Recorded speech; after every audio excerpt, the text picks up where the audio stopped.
All right, welcome back in here to Live Now from Fox. I am Andy Mack. We watched President Trump on the tarmac at Joint Base Andrews aboard Air Force One. He did speak with reporters for about a minute there on the ground before boarding Air Force One. He did say that he would potentially take questions from reporters as it was a rainy, kind of windy day there in our nation's capital. And now we are finally seeing some of those questions and answers, or at least hearing them as this taking place. Just an audio-only press gaggle aboard Air Force One as President Trump departs our nation's capital to head to Israel to mark phase one of this peace plan. Let's listen into some of these remarks, questions, and answers aboard Air Force One here on Live Now from Fox.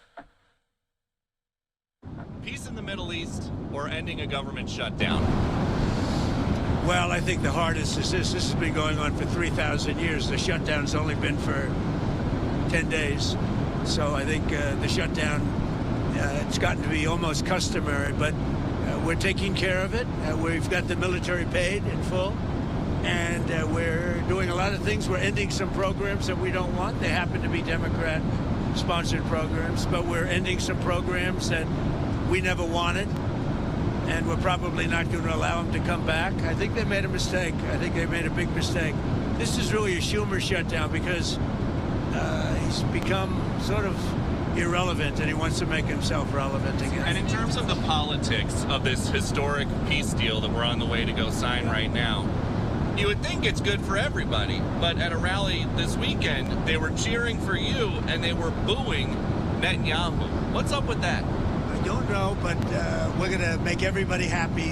The one thing I can tell you is everybody is happy, whether it's Jewish or Muslim or the Arab countries. Every country is dancing in the streets, and it's a point in time I don't think you'd ever see it again. They've never seen it for 3,000 years.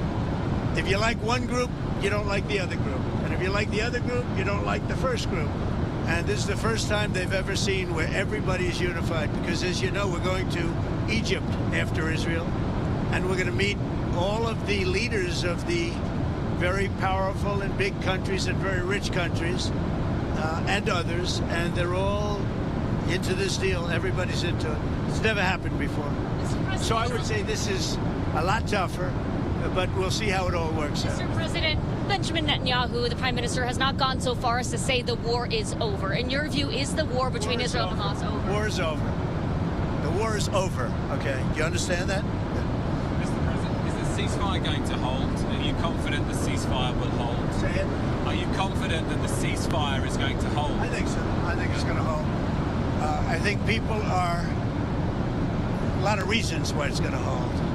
But I think people are tired of it. It's been centuries, okay? Not just recent. It's been centuries. I think people are tired of it. Yeah, the ceasefire is going to hold, and we'll see it holds. Mr. President, what will Gaza look like a year from now? The international stabilization force that's part of the... A good, strong force. When will that go? I don't think it's going to have a big impact, because I think barely we're going to have to use it. I think people are going to behave.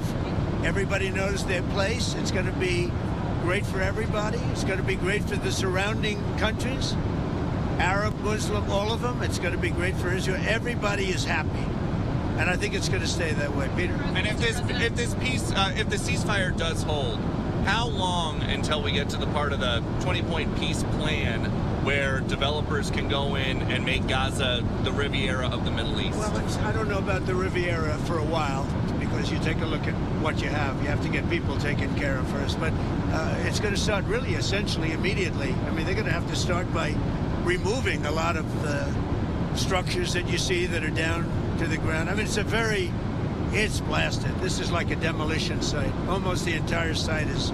So you have to get rid of what you have there. You have structures that are very dangerous. They're falling down. If they haven't fallen, they're going to fall down of their own volition. So that process, Peter, is going to start pretty much immediately in that way. What will it look like a year from now, in your view? Well, in a year, that's very quick. But over the years, it'll look very good. It'll be, it's got the first chance it's had in centuries of being peaceful. It's always been a very, very strange area. It's always been loaded up with problems, religious problems, problems like no other place probably in the world. And I think it's going to now, in it's going to normalize. All you can say, if it normalizes, that would be fantastic. Government structure, sir, that you have set up in that peace plan, how soon will that new governing body be in place? Very quickly, and everybody wants to be a part of it. You're talking about the Board of Peace? Right. Tony Blair, yourself. Everybody wants to be a part of it.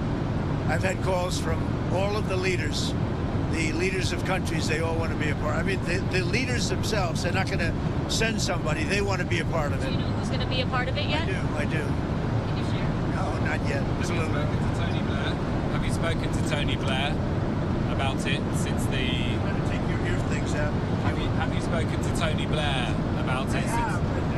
You know, first I want to find out that Tony would be popular with all, because I just don't know that. And I like Tony. I've always liked Tony, but I want to find out that he's an acceptable choice to everybody. What guarantees have you been able to give to both the Israelis and the Arab countries? A lot of guarantees. The Israelis are very concerned. We have a lot of verbal guarantees too, and I don't think they're going to want to disappoint me. I have a lot of verbal guarantees that aren't down in writing, but they were given to me, and I believe they're going to be held very strongly. That's why I think it's going to be successful. Mr. President, you have to... Oh, look who we have. Hi, Katie. Let me shake you. Good to see you, Mr. President. Good to see you. I'm sure you've seen reports of Hamas rearming, instituting themselves as a Palestinian police force, shooting rivals. What is your message to They are Hamas? standing because they do want to stop the problems, and they've been open about it, and we gave them approval for a period of time. You have to understand, they've lost probably 60,000 people. That's a lot of retribution. They've lost 60,000 people, and the ones that are living right now were, in many cases, very young when this all started. And we are having them watch that there's not going to be big crime or some of the problems that you have when you have areas like this that have been literally demolished. You know, you have 2 million people, and probably it'll be less than that, but you have close to 2 million people going back to buildings that have been demolished. And a lot of bad things can happen. So we want it to be safe. I think it's going to be fine. Mr. President, you have... Who knows for sure, Katie? But I think it's going to be fine. Mr. President. Yes. Hi. What is the latest that you've heard about the hostages, when they will be released? Do you expect to meet with Well, I any hear of the them? hostages might be even a little early, but I don't want to say that. So they have the hostages. I understand all 20, and we may get them out a little bit early. Getting them was amazing, actually, because we were involved, and they were in places that you don't want to know about. Deep. Some of the top Biden administration folks who were there, like Antony Blinken, seem to want some credit for the peace deal. Blinken says it's good that President Trump adopted and built on the plan that the Biden administration developed. What do you think about that? Everybody knows it's a joke. Look, they did such a bad job. This should have never happened. This wouldn't have even happened. That was weak leadership, terrible. And the same thing with Russia, Ukraine. If just a decent president, not a great president like me, not a great president. If a decent president was in, you wouldn't have had the Russia-Ukraine. And this is, I would say, even more so. This was bad policy by Biden and by Obama. Remember when Bibi came and he begged that you not do what they were doing with Iran? You remember that, right? Begged them. And they wouldn't even listen to him. Everything they did was the opposite of what you should have done. And it's nice that they try and take a little credit. That was years ago, and the mistakes were made years ago, and it was both by Biden and Obama. And so what did you do so differently? Because I know a lot of it was behind the scenes. So what did you do so much differently than Joe Biden and to end the war? I resonated with the Arab leaders, the Muslim leaders, and the Jewish leaders. For whatever reason, you tell me why. You know, he said that in my first news conference, I answered more questions of him than Biden did in 4 years. And I think that's pretty close to being true. Now, there were no Pinocchios in the fact check. None. That's right. That's right. President, your relationship with Prime Minister Netanyahu has been through some ups and downs. You had to get a little tough on him. Where is that relationship now, and can you tell us about it? It's very good. He just put me up for the Nobel Prize. So, you know, I don't know what it means with the Nobel Prize, but he put me up yesterday for the Nobel Prize that I should get it. So, I mean, I think it's very good. Has he made commitments to you personally about moving forward to the next phase of peace? Look, let me tell you, he's a wartime president. He did a very good job. I had some disputes with him, and they were quickly settled. I can tell you that. But as far as I'm concerned, I think he's done a great job. I think he was the right person at this time. You know, look, it's been this way for centuries. You know, we're not talking about for 10 years, for 5. It's been this way for centuries. And he did a great job. And working with me, he was fantastic. Now, working with Biden, no good. They didn't get along, and they had the opposite, because Biden and Obama backed Iran. And just so when you talk about a thing like that, if you think they were backing Iran, when you back Iran, this wouldn't have worked. And had we not taken out the Iran nuclear facility and we made the same deal, it would have a really dark cloud over it, and you wouldn't have people dancing in the streets, Katie. You would have people saying, oh, my, you know, you're making a deal, but we have a guy over there with nuclear weapons all over the place. He's going to knock the hell out of us. If we didn't take out the Iran nuclear when we did, because in 2 months they would have had a nuclear weapon, this deal, even if it were done the exact same way, would have had a dark cloud over it. And now there's no dark clouds. There's nobody they have to worry about, Katie. Have you talked to the Qataris about their changing behavior in your first term? You talked about how they were funding terrorism. What are The Qataris, yeah. What are they doing differently in your eyes to make sure they're not funding? Qataris really helped us with this deal. And the Emir is an amazing man who really helped us. You have to understand, his country is right in the middle of everything, more so than any other country, more so than UAE, where you have to fly an hour and a half to get there, more so than Saudi Arabia, where you have to fly an hour and a half to get there. His country, you walk across a line and you're there. So he's in the middle of this unbelievable hostile territory with people on all different sides of the, you know, of the opinion and the question. They were a tremendous help. Qatar was a tremendous help to getting this done. I hope people can realize that. Mr. President, And it was very tough and very dangerous for Qatar. They were very brave, and their leader, the Emir, was very, very brave. And Qatar should start getting some credit. And you have to understand, they lived in the middle of everything. So they can't just be like, you couldn't do it, I could. Nobody could do it. Say what? Have they changed their behavior from 2017 when you accused them of funding terrorism? I don't know. In 2017, I didn't really know them very well. You know, 2017, that was at the very beginning of my term. As I got to know them, I got to understand them, and I got to realize that they are right in the middle of everything. Other countries are there, but they're an hour and a half away. A big difference. They're literally, you walk over from Iran to Qatar. You can walk it in 1 second. You go boom, boom, and now you're in Qatar. That's tough territory. I think Qatar was amazing the way they helped us. Mr. President, another world leader. There was a ceasefire that collapsed in March this year. There was a ceasefire earlier this year that collapsed in March.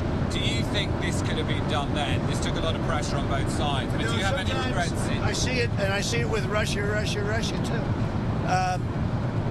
Sometimes you have to go through some pain before it all happens. I saw it with Turkey, and by the way, Turkey was fantastic too. President Erdogan was fantastic. He really helped a lot because he's very respected. He's got a very powerful nation. He's got a very, very powerful military, and he helped a lot, President Erdogan. UAE was great. You know, we mentioned Qatar, Saudi Arabia, the king, they were great. Indonesia was great. We had tremendous help. Jordan, the king, they were great. This is an amazing thing. Countries that, very diverse countries, some got along, some didn't, but for the most part, nobody got along with anybody, and they all came together, and they're all dancing in the streets, just like Israel. It's a unique point in time. You were talking about the ceasefire. That wouldn't have had that held. That wouldn't have happened back then. Why not? both of your elections, the biggest issues were the economy and immigration. Now you're getting credit from Democrats and Republicans for this Middle East peace deal. Where does it fit? Where do you think it fits into your legacy? Well, look, this will be my 8th war that I've solved. And I hear there's a war now going between Pakistan and Afghanistan. I said, I'll have to wait till I get back. I'm doing another one because I'm good at solving wars. I'm good at making peace. And it's an honor to do it. I saved millions of lives. Millions of lives. Now, in all fairness to the Nobel Committee, it was for 2024. And this was picked for 2024. But there are those that say you could make an exception because a lot of things happened during 25 that are done and complete and great. But I did this not for Nobel. I did this for saving lives. I mean, we've saved millions of lives. Think about India, Pakistan. Think about some of the wars that were going on for years. We had one going for 31, one going for 32, one going for 37 years, with millions of people being killed in every country. And I got every one of those done, for the most part, within a day. It's pretty good. One of the world leaders, sir, What do you think you can take from these negotiations and this peace process into Moscow and try to end the Russia-Ukraine war? Well, I think what you can take is that never give up. Just never give up. You know, last week they killed over 7,000 soldiers, mostly soldiers. And a little bit more, frankly, Russian soldiers than Ukraine soldiers last week. But think of it, every week they're losing from 5,000 to 7,000 soldiers. It's ridiculous. And I thought that would be one of my easier ones. I mean, when you settle something that's been going on for 31 and 32 years, that's, in theory, a lot harder than setting, something that's been going on for 3 years. But this is a war going on for 3 years, should have never started. Frankly, I give Ukraine credit for doing so well. I mean, they're good fighters. They're very good fighters. I really think that President Putin would look great if he got this settled. And I think he's going to settle it, but we're going to see. And if he doesn't, it's not going to be good for him. President Xi of China, you've been truthing about another world leader. You said not to worry about China, but he's been putting out some tough statements in regards to your tariffs, sir. Are you planning to speak with him? When's the last time you spoke? Putting out tough statements because we are taking in hundreds of billions of dollars, not only from China, from other countries. We've become a wealthy country again, and the tariffs have given us diplomatic strength. They've given us negotiating strength. I settled a few of the wars just based on tariffs. I said, as an example, with India and with Pakistan, I said, if you guys want to fight a war and you have nuclear weapons, I'm going to put big tariffs on you both, like 100%, 150, and 200%. No, don't do that. I said, I'm putting tariffs. I had that thing settled in 24 hours. If I didn't have tariffs, you could have never settled that war. You do that better than anybody, McGee. First more tariffs on China. Are you considering walking that back? Who are you with? Politico, Dasha Burns, sir. Dasha, Politico. Politico's gone bad. They've been so wrong about everything. Politico has been so wrong about everything. Let's get somebody else to ask some questions. You mind? Is that all right? Because Politico is fake news. Do you plan on meeting with Xi now when you go to Asia in a couple of weeks? Well, you saw the statement I put out that he had a bad day. Right. And I think we're going to be fine with China. Look, I have a great relationship with President Xi. He's a very tough man. He's a very smart man. He's a great leader for their country. He's a great leader. And I have a great relationship with him. I think we'll get it set. I know what happened. I really understand what happened. And I'm not even saying he's wrong. But then we met him with something much tougher than what he did to us. Again, because of the tariffs, it's much tougher. Would you ever visit Gaza? What? Would you ever visit Gaza? I would. Yeah, I would. I'd be proud to.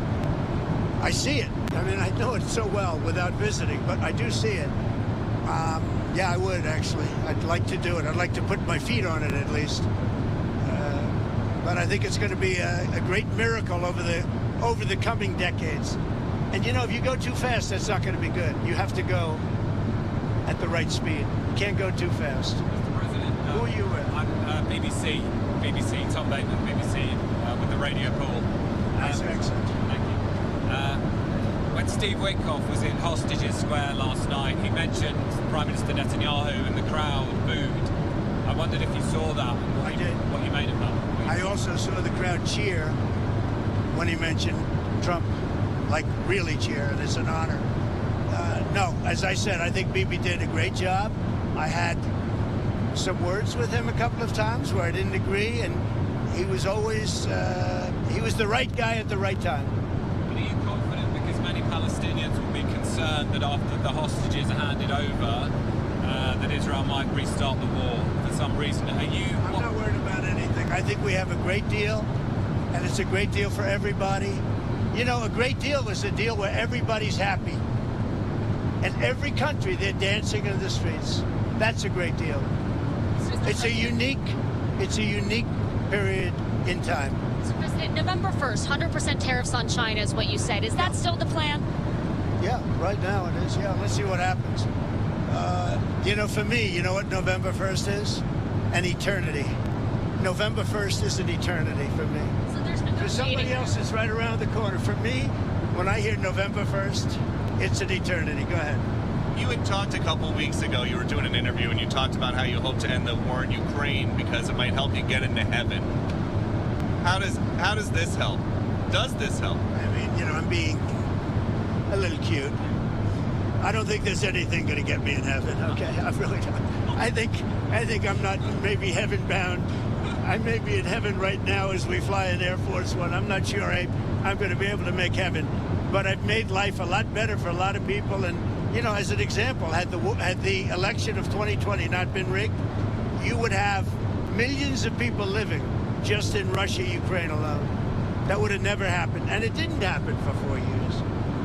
And I knew Putin very well. It was the apple of his eye. All the things I've said would have never happened. We had an incompetent administration. We had an incompetent president. And because of a crooked election, millions of people are dead.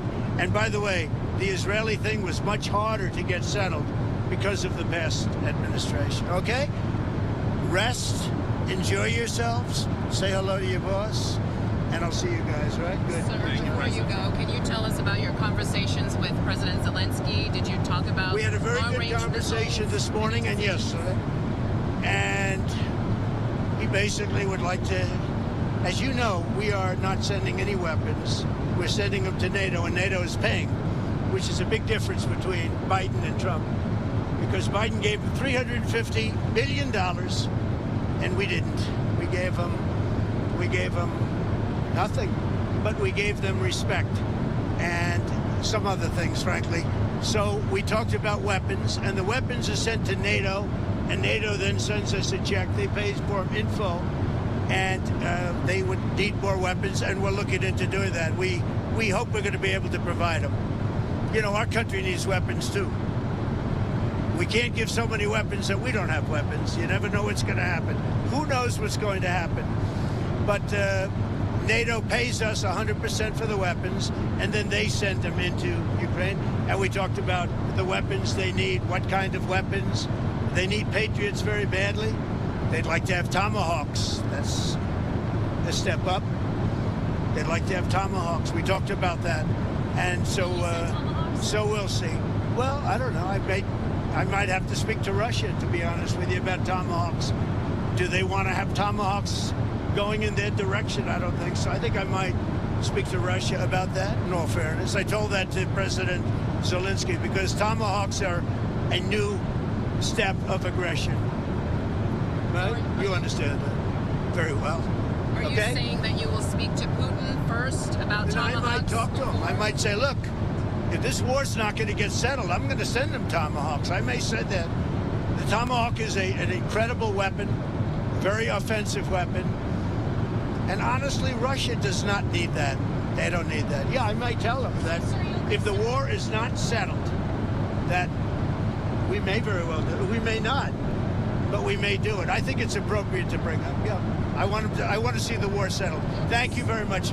Tell them to be honest and not honest. Hey, sir, talk to Caroline. She'll vouch for him. Okay. Thank you. Thanks, President. Thank you. My first time on the plane. Oh, really? Oh, yeah. What do you? He flies private. Yeah. He's doing pretty well, huh? So who's going to be the head anchor at CBS? Not Nora O'Donnell. I don't believe it. I don't believe it. You know, there's a story that they're gonna. I don't believe it. What do you think of Mary Well, I tell you what, Weiss? Larry Ellison is great, and his son David is great. They're friends of mine, they're big supporters of mine, and they'll do the right thing. They're going to make CBS. Hopefully, they called it the Tiffany Network, and it's got great potential. CBS has great potential. Thank you all. Thank you. Thanks, President. Thank you, sir.